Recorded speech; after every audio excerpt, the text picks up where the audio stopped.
Friends, hello and welcome back. Hopefully everyone is having a lovely day. So we're jumping on NHL 23. We gotta jump on this game a little bit more these days, I tell you what. But we're jumping on NHL 23 because we like to see what EA has to say when it comes to some of these big trades in the NHL and kind of our own, personal thought of what teams would give up. The Pittsburgh Penguins right now are one of the teams that are really kind of zeroed in on potentially trading for Erik Karlsson. A lot of trades like, should the Penguins do it? How can he do it? Is it worth doing it? I tell you what, it took me one glance at this Pittsburgh Penguins roster. I know Penguins fans ain't gonna want to hear it, but this team's gonna suck a lot in a few years. They just are. And I think the Penguins are saying, let's go out. We can't draft somebody. We can't build it right now. We need to win right freaking now. Whatever we have to do to make it happen. And the reason I say the Penguins will be in that position is this is, it reminds you a lot of the Detroit Red Wings. Dominant teams year after year, but eventually they're older. They're good players. They got older and older. You look at this team. There isn't a forward under 25 years old on this active roster. There is in this game, but you look at Cap Friendly, you look at what they got going. There isn't one. It's a defender. I was wrong. And he's 24 now. So as far as forwards are concerned, it's tough. And if you can't develop them young forwards, those forwards on cheap contracts, you're forced to do what the Penguins are doing right now, which is pay guys for long-term deals, and which is causing them cap problems. And that's going to be a whole other story. What we've learned in the NHL, though, is what's the salary cap? We'll just have another team take it on. We'll find a way to finagle it. And for that reason, I think, the Penguins are completely buyers here. But you say, okay, you got Crosby, Malkin, Letang on, some really friendly deals, really. But at the same time, 36, 35, they're 36, 37 going into the next season. Now, again, game's a little old. So 36, 37, Letang's going to be 36. It's you still do have Gensel, who's, kind of a guy you're building around. But really, this is a team that they got to win right now. Like I said, you can't fight Father of Time, unfortunately. And as much as the Penguins fans and Penguins might want to, think it's like they got problems because they got a lot of contracts to unload. If they're going to unload all these contracts and rebuild, otherwise you're playing with a lot of guys in their mid 30s, which does not typically work in sports these days. Penguins could be an outlier. We'll see. Nonetheless, they're saying, hey, we pick up Erik Karlsson. I think we could still get one or two good years out of this team, suck out what we can. But the thing is that what you want to do if you're the Penguins? Like, what are you going to give up for this guy? Because again, the plus side is, your contender could win a Stanley Cup. The downside is, again, you're trading away more of the future. You're making this team wait even longer until they start rebuilding. And again, you bring in a guy like Erik Karlsson, who is, again, 33 years old himself. He just played lights out, but a guy that depends so much on his offensive abilities as much as his defensive abilities that makes him such a stellar player. You never know when those guys hit those mid-30 ranges. And it's, the Penguins, it's any team. It's the last gasp. And you can't argue with the way Erik Karlsson played last season, an absolute elite season. There's no question about it. But the question now becomes, if you're the Pittsburgh Penguins, what are you willing to trade to the San Jose Sharks? And the real question is, I don't think they trade a lot.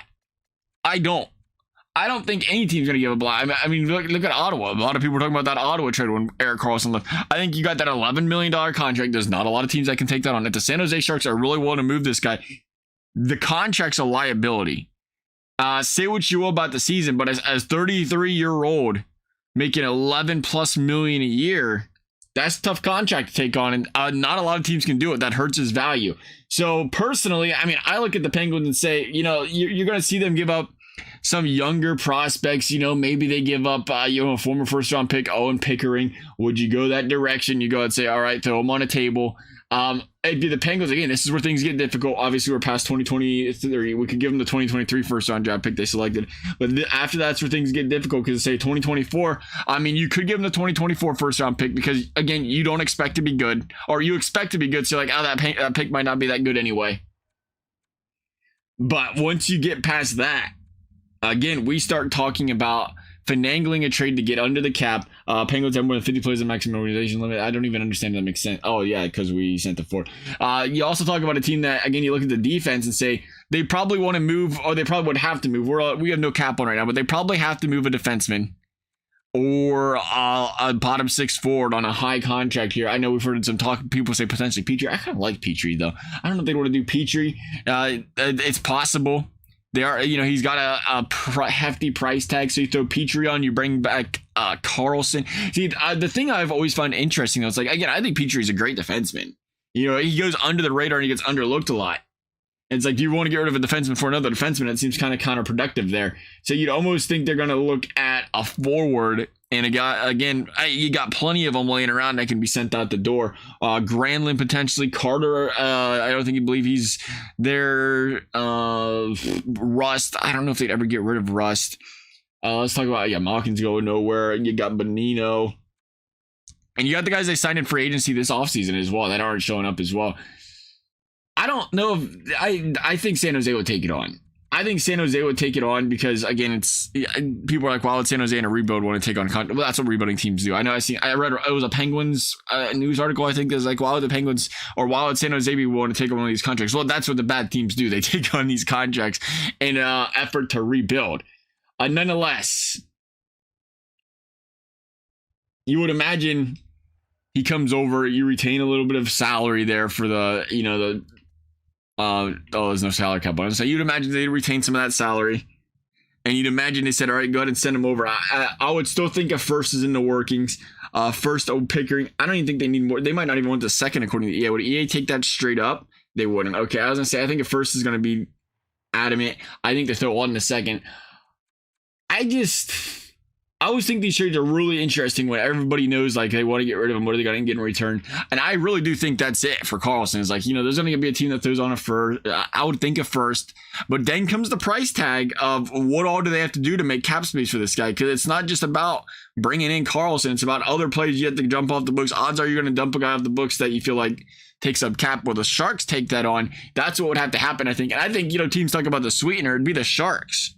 The Sharks are the ones got to sweeten up, or be the team that quote unquote sweeten a pot by. You take on that contract and say, all right, we'll give you a little bit more if you take on a bad contract. Nonetheless, they aren't going to take that. Oh, okay. At first and second, it's not going to happen. So according to EA, it's going to take more than that. I don't think it does. I think we stop right there. I really do. I think they're going to, again, they'll probably throw first, a second, a young prospect, and then they'll say take on a bad contract. EA says we want the whole 9 yards. You think they would take the Penguins 2023 first round, but we can't throw that on because it's not properly projected. What do you think? Another second? Pittsburgh going to send a second for San Jose, and they took that. So 2 seconds, a first, a former first round draft pick, an absolute haul, in my opinion, if you're the San Jose Sharks, because again, I don't think they have a lot of leverage here. We know how the relationship is there. We know there's a lot of trade talks. And we know they're not a team that's trying to win right now. So it's like, why would they want to hold on to that contract? Even if, again, that's what's interesting about this is when people say, well, the contract thing, the San Jose going to pay the money. The difference is, would you want to pay Erik Karlsson 11.2, lose, not be a playoff team anyway?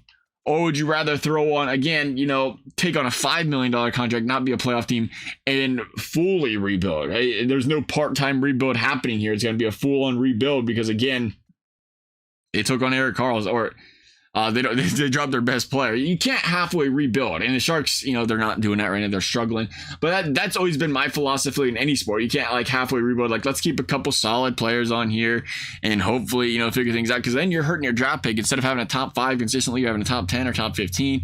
So we'll see. I would think in that case, that's why it's like, if they can make something happen, they'll make something happen, because there isn't. I just don't. You could argue, I guess, but I just don't see the Sharks being ready to win while Karlsson's still an elite player. They could. We'll see. That's the wrong team. Nonetheless, we're going to look at this Pittsburgh Penguins team with Erik Karlsson on it. We're going to see if they can win a Stanley Cup in this game with Erik Karlsson holding it down for this team. Without question, a big addition there.